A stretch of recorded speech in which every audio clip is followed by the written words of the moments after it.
Welcome to the last lecture in the Management Information Systems course. Here we'll be covering risks, security, and disaster recovery.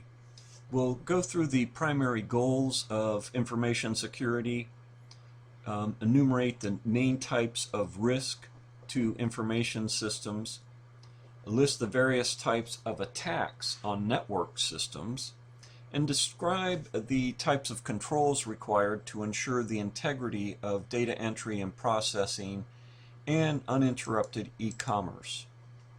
We'll also look at a couple of online scams and outline the principles of developing a recovery plan.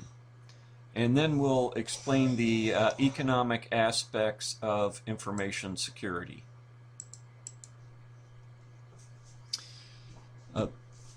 Protecting IT resources is a primary concern. Securing corporate information systems is becoming increasingly challenging. We see the major goals of information security listed here: reduce risk, maintain confidentiality, ensure integrity, uninterrupted availability, and compliance with policies and laws. Laws passed by the U.S. Congress setting standards for protecting privacy include the Sarbanes-Oxley Act of 2002, known as SOX, and also the Health Insurance Portability and Accountability Act of 1996, or HIPAA.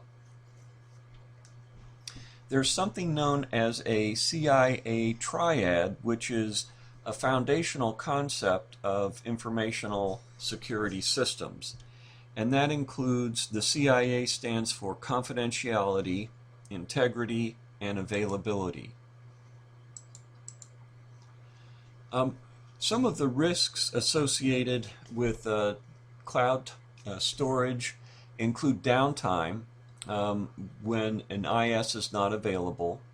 In the United States, $26 billion is lost annually to downtime, and the cost of downtime will vary according to the industry and size of company. The number one cause of system downtime is hardware failure. Major causes of hardware damage include natural disasters such as fires, floods, earthquakes, tornadoes, and lightning, and also blackouts and brownouts. A blackout is a total loss of electricity, and a brownout is a partial loss of electricity. An uninterruptible power supply is a backup power source that will work for a short period of time. Vandalism is another major cause of hardware damage, and that's the deliberate destruction of the hardware. Data should be a primary concern because it is often a unique resource. Data and applications are susceptible to disruption, damage, and theft. The culprit in damage to software or data is almost always human. Keystroke logging is software that records individual keystrokes. Social engineering is work done by con artists who pretend to be service people and ask for passwords. Identity theft is pretending to be another person. Phishing is bogus messages that direct users to a site that is not the one they think they're going to in order for them to update their personal data, and of course the bogus site is where the con artists get your personal information.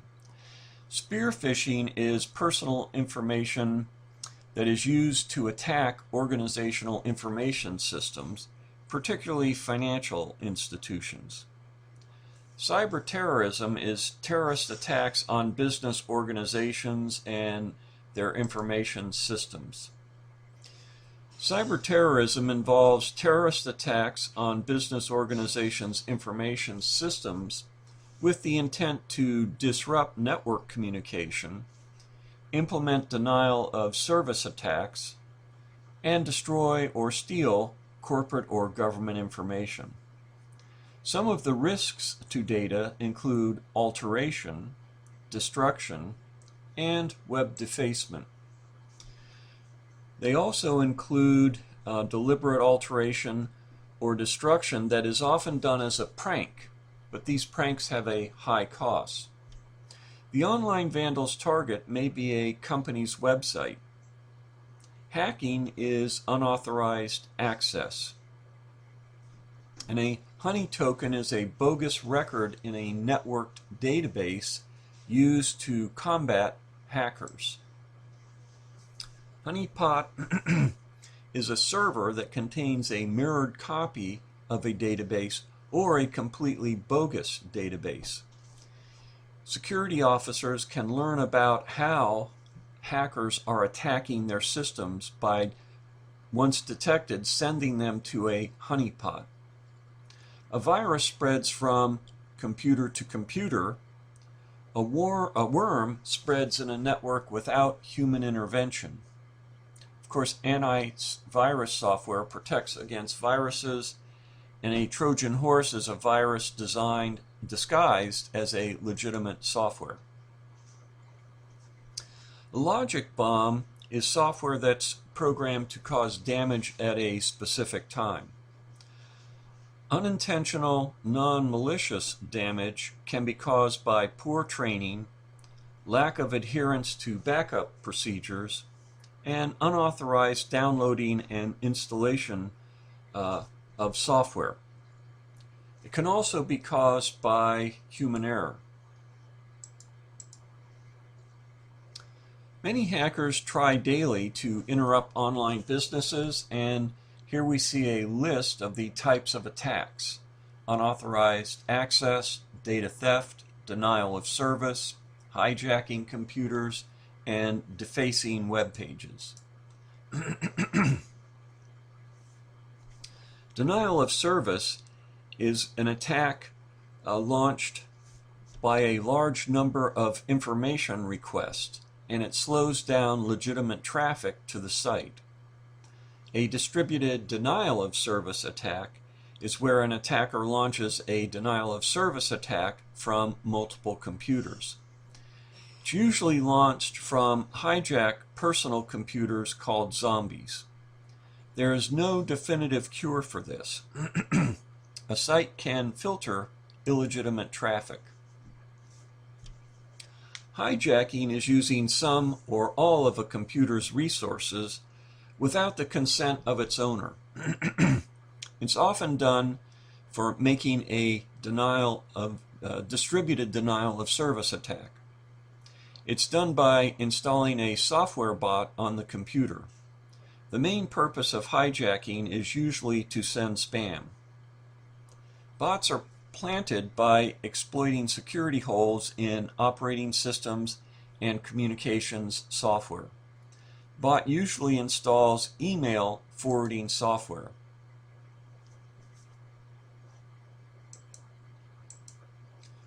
Controls are security measures imposed on a particular user or on a system, and they can be used to secure against information security risks. They can reduce damage caused to the systems, to any particular applications, or to the data itself. And here are some of the common categories of controls used to protect information systems from risk.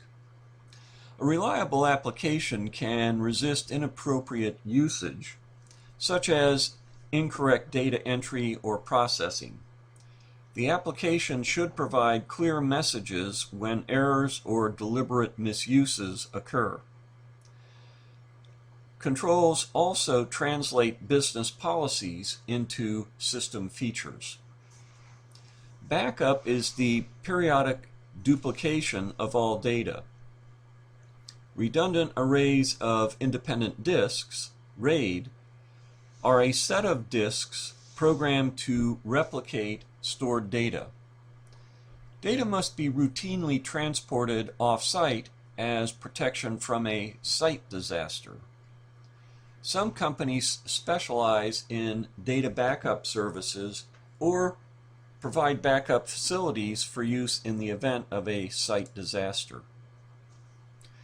Access controls are measures taken to ensure only authorized users have access to a computer, network, application, or even to the data itself. Physical locks secure the equipment in a facility, and software locks determine who is authorized to use particular software or hardware. Some of the types of access controls are what you know, and that would be things like a user ID and password.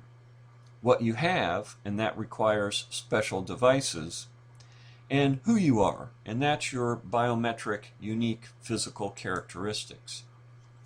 Access codes and passwords are usually stored in the operating system or in a database.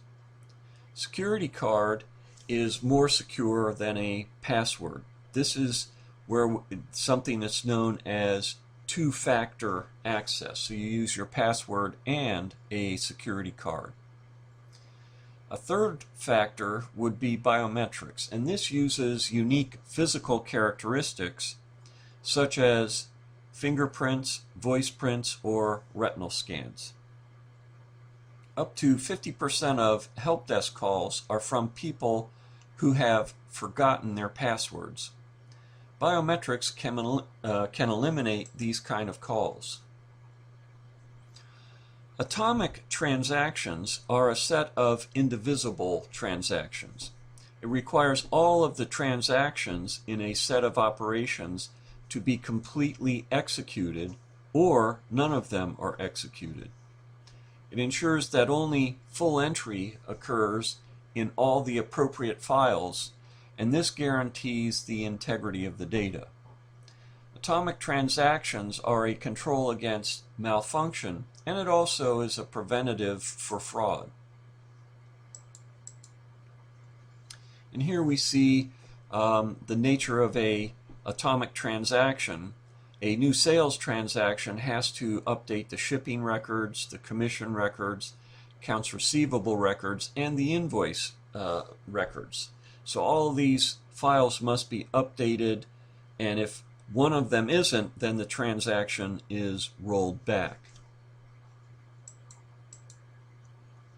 An audit trail is a series of documented facts that help detect who recorded which transactions, at what time, and under whose approval.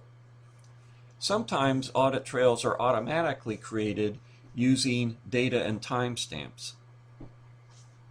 Certain policy and audit trail controls are required in some countries.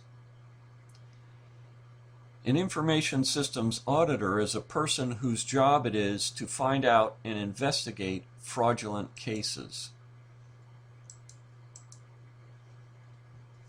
So, some of the security measures that organizations can take include firewalls, encryption, authentication, and digital signatures and certificates.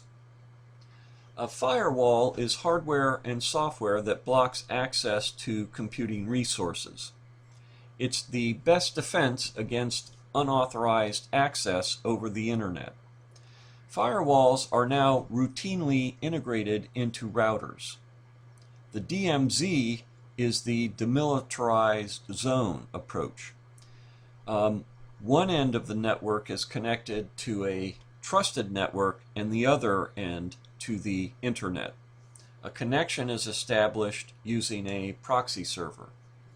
A proxy server represents another server for all information requests from resources inside the trusted network.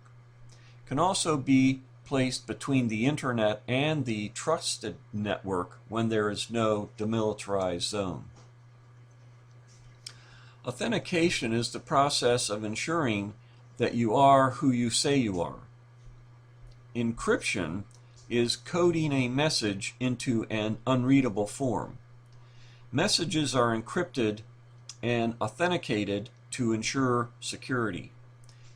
This is important when communicating confidential information. A message can be text, image, sound, or other digital information. Encryption programs scramble the transmitted information. A plain text message is the message in its original format, and a ciphertext is the encoded message. Encryption uses a mathematical algorithm and a key. A key is a unique combination of bits that will decipher the text. Public key encryption uses two keys, one public and one private. Here we see how plain text is encrypted using a key and then sent over the network in an unintelligible form, and then later decrypted by a key at the destination where it becomes intelligible again. Symmetric encryption is when the sender and the receiver use the same key. Asymmetric encryption is both a public and a private key being used in the transmission.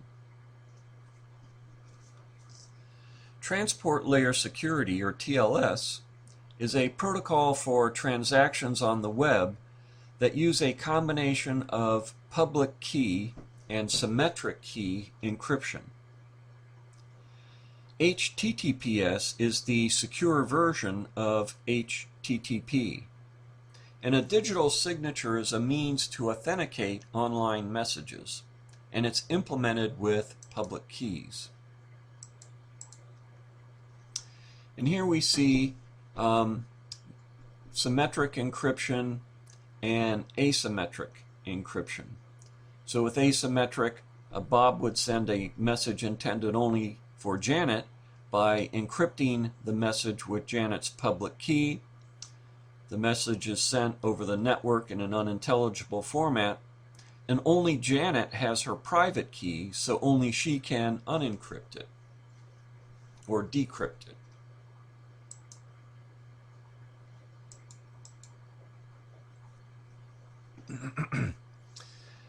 So a message digest is a unique fingerprint of a file.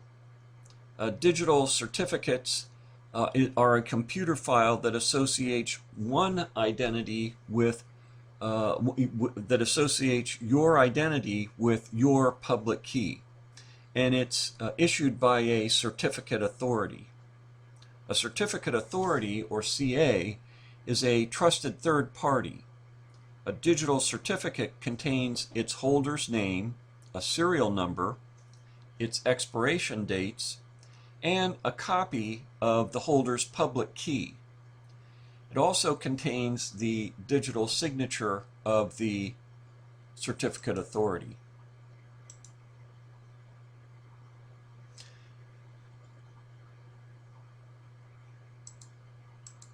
And here we see symmetric and asymmetric keys being used in a transmission, and also for authenticating that a message has not been tampered with as it was sent across the network. So there's a downside to security measures as well. Encryption slows down communications, and IT specialists have to clearly explain the implications of security measures to upper management. You can end up with a lot of sign-ons. Single sign-on saves employees time, so that's something that's helpful. Some of the recovery measures, you use security measures to reduce mishaps, but you can't control all the disasters that might be facing an organization in its future. So redundancy can be used. It's very expensive, especially in distributed systems. So you need, though, to put some sort of recovery measures in place. Often this is going to be part of an overall business recovery plan, which is a detailed plan about what should be done and by whom if critical systems go down. So developing the plan requires management commitment, a planning committee, and performing risk assessment and impact analysis.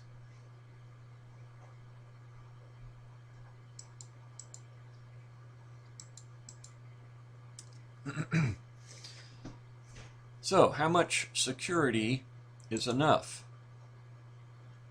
Security measures should be regarded as analogous to insurance. Spending for security measures should be proportional to the potential damage. A business must assess the minimum acceptable rate of system downtime and ensure that the company can financially sustain the downtime. As the cost of security measures increases, the cost of potential damage decreases. So companies have to try and find the optimal point. The company must define what needs to be protected. Security measures should never exceed the value of the protected system. And here we see how the cost of security measures goes up, the cost of potential damage will go down, and the optimal point for an organization is where the two costs combined are minimized. Businesses should try to maintain their systems up and available and try to minimize downtime. But the benefit of greater uptime must be compared with the added cost. Mission critical systems must be connected to an alternative source of power, duplicated with a redundant system, perhaps in a different location, or both. Many information systems are now interfaced with other systems. The greater the number of interdependent systems, the greater the expected downtime. Redundancies reduce expected downtime. So, in summary, in this lecture we've talked about risks to information systems, and that includes risks to hardware, data, and networks. We've also looked at categories of controls that can be used to minimize disruptions, things like access controls, atomic transactions, firewalls, and encryption. We've looked in some detail at encryption and talked about keys to encrypt and decrypt messages, and that many organizations use the services of organizations that provide hot backup sites as a redundancy measure. And finally, we talked about evaluation of the amount spent on security measures as necessary, and that governments are obliged to protect citizens against crime and terrorism. Thank you.